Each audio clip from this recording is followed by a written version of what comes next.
2021-এ election হয়েছিল। সেই ভোটে বড় স্বাদ করে দাঁড়িয়েছিলেন শোভনদেব চট্টোপাধ্যায় ভবানীপুর থেকে।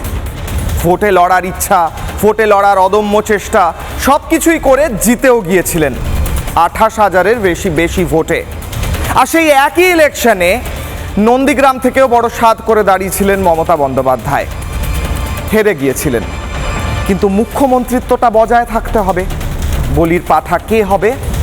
শোভনদেব চট্টোপাধ্যায়।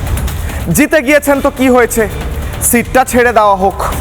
মমতা বন্দ্যোপাধ্যায় এলেন ভবানীপুরে নতুন করে লড়াই লড়তে, এবং সেই নতুন লড়াই একটা নতুন রেকর্ডও গড়ল। কয়েক মাসের মধ্যে 28,000-এর ব্যবধানটা প্রায় 58,000, 58,000-এর বেশি হয়ে গেল। কয়েক মাসের মধ্যে এত ফ্লোটিং ভোটার কোথা থেকে এলো এটার জবাব পাওয়া যায়নি, কিন্তু মমতা বন্দ্যোপাধ্যায় জিতে গেলেন। শোভনদেব চট্টোপাধ্যায় সিটটা গেল, ভবানীপুরের সিটটা। এবার তথ্য হচ্ছে এসআইআরে শুধুমাত্র ভবানীপুর থেকে বাদ গিয়েছে প্রায় 45,000 ভোট।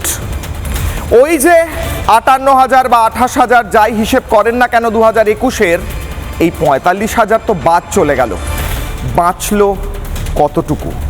ভবানীপুর বাঁচাতে পারবেন? রাজ্যের কথা পরে ভাবা যাবে।